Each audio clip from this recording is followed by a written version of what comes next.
Hi, Jewel. Hi, Tyler. So I'm going to talk to you for about 10 minutes, just reviewing some of the major schools of critical theory. Because ultimately, in this independent study, you're going to write a 15 to 20 page paper, and it is essential that you include critical theory in that paper, and the theory should be sort of like the lens through which you discuss the paper. So you're going to have to pick a theorist and a theory and apply it and use it in a significant way in the paper. So we're just going to review a few of the major schools, and you're going to be reading one feminist theory essay this week. That's Kate Millett, Instances of Sexual Politics. Another theory piece that we're going to read is Foucault, The Carceral. If there are any that you're interested in, or if you're interested in a specific school, you can ask me for suggestions as to what to read. But right now, I'm just going to go over some of the general schools. So old historicism is probably the easiest to apply.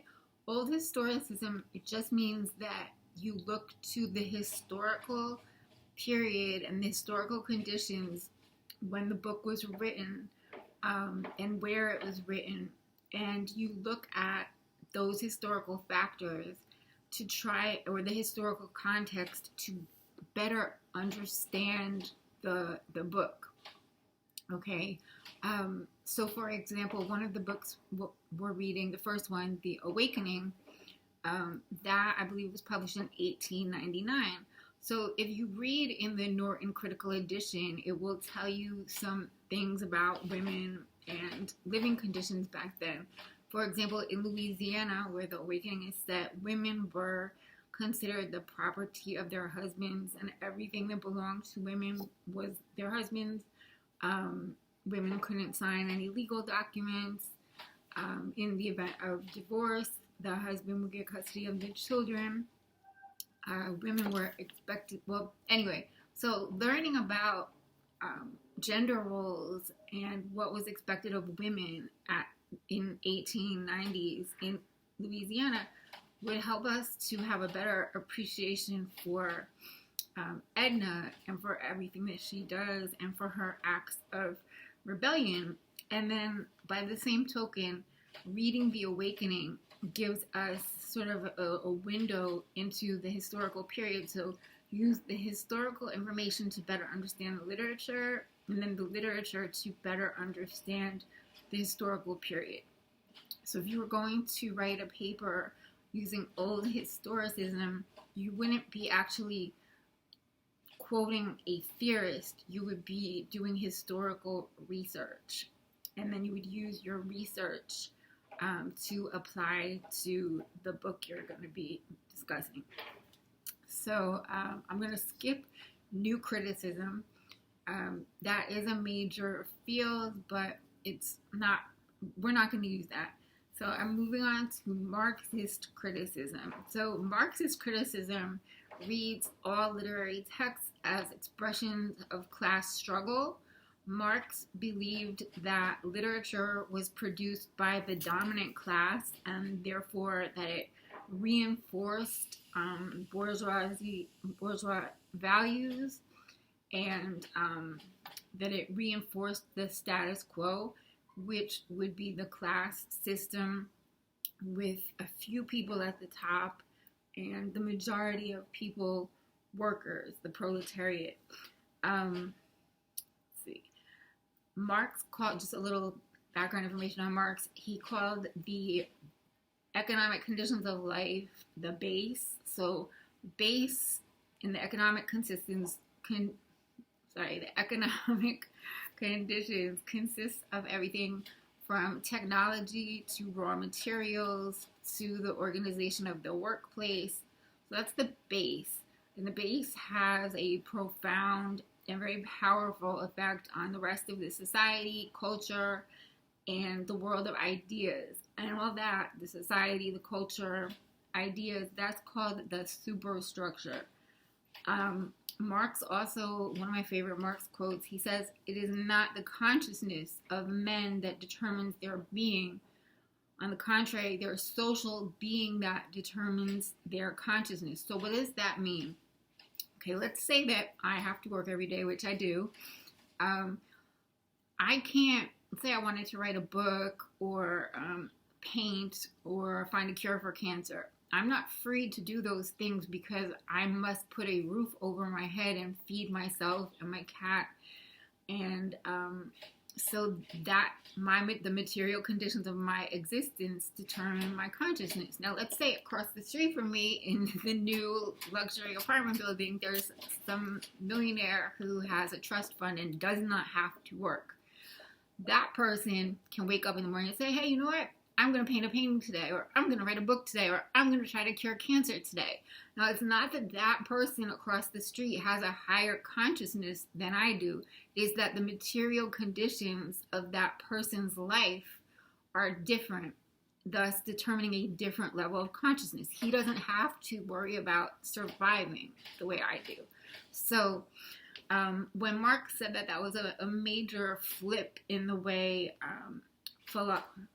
philosophers and historians and social critics and just everybody saw human existence, because till that point, and even to this day, people believe that poverty is a mindset or a problem that people impose upon themselves. But Marx is saying something different. He's saying that what we think about and what we prioritize is going to be determined by the material conditions of our existence, i.e., if you are in a position where you have to survive, that will be where your mind is focused. So, and there are a ton of, if you were interested in Marxism, you could, of course, use Marx, but there are many, many Marxist theorists, one of whom is Althusser.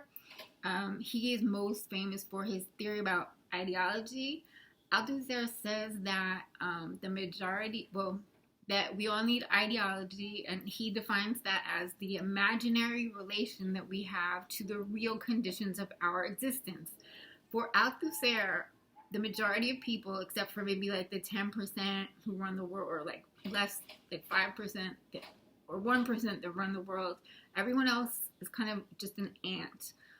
Replicating the power structure. So I think I'm a professor, but Althusser would really say, no, you're just an ant. You're recreating the power structure for the people at the top who are really doing things and making decisions. Now, it's very difficult. It would be very difficult to wake up every morning and say, I'm just an ant rebuilding this power structure. So we need ideology, or the imaginary relation to the real conditions of our existence. So the ideology is the story we tell ourselves about our lives. Like, oh, I'm a professor, or oh, I'm a nurse. That's ideology. It's the story, the way we have to explain our lives to ourselves to be able to cope with the material conditions of our existence, because the truth is that the material conditions are too alienating. And what does that mean? It means that most people, to survive, have to work every day. No, most people are not just free to live. And that is very alienating. And so we can't face it. So we need ideology, which is the imaginary relation of the real to the real conditions of our existence. Moving on, we're going to look at feminist theory. So feminist theory, as you might expect, applies philosophies and perspectives of feminism to literature. There are tons of different kinds of feminist literary theory. Some examine language and symbols and argue that it is sort of coded or gendered. Some feminist theorists argue that men and women write differently, and they analyze how gender affects literature. Most look at how women are portrayed in literature, how female characters are portrayed, and ask how those portraits reinforce or challenge, most of the time they reinforce, stereotypes. And Feminist literary theory also asks us to consider the relationships between men and women and their roles in society, and reminds us that those relationships are not equal and that they reflect the patriarchy, and these unequal relationships and the patriarchy surface in a variety of ways of literature. Now, that brings me to Kate Millett, who you are reading this week. So I don't know if you've read the essay yet. Just to warn you, it is very graphic. What Millett does, she focuses on two authors, well, three, but first Henry Miller and Norman Mailer, who are both considered literary greats.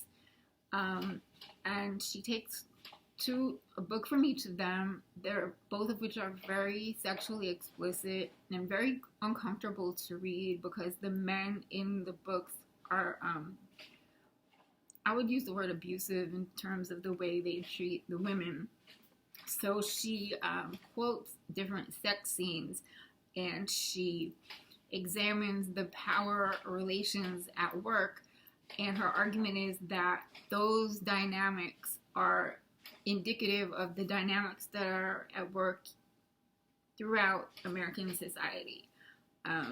She says that for the male reader, the male who's reading Henry Miller or Norman Mailer during these sex scenes, he will experience, a huge sense of power because it's an assertion of male dominance over a weak, compliant, and unintelligent woman.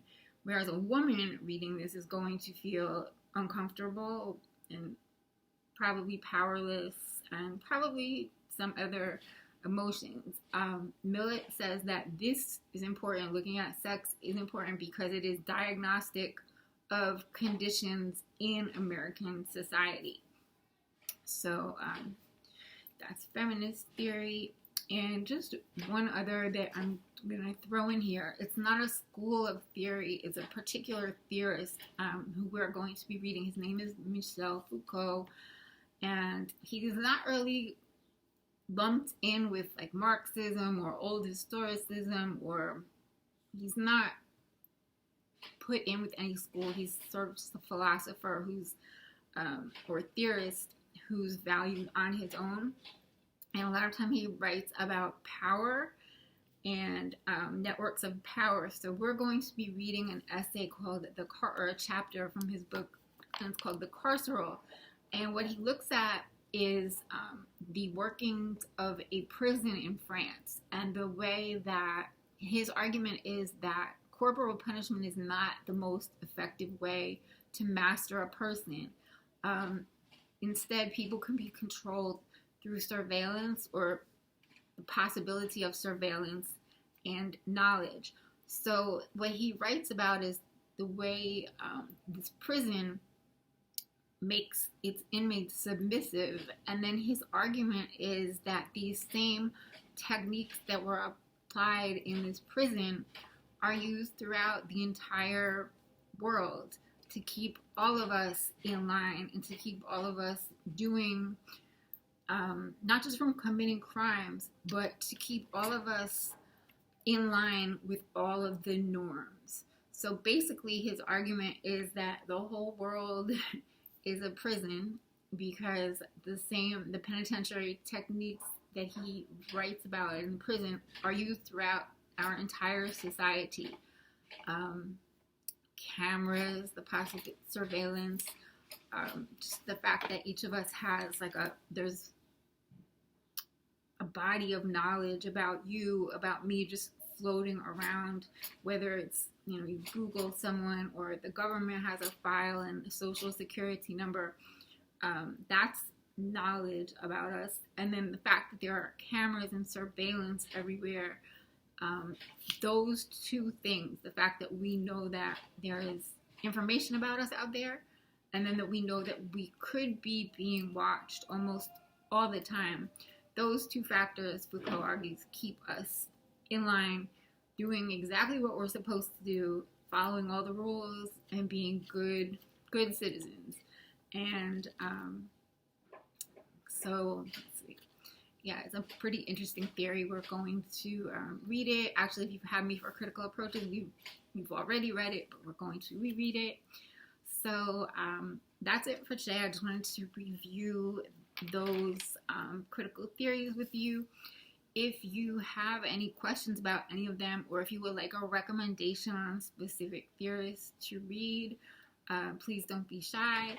I hope you like the Kate Millett essay, even though it is can be difficult to read at times. You may have to skip over some sentences, but I think it's important to read because it's important to know what is in the great literature that we hold in such high esteem. So anyway, I will talk to you soon. Bye.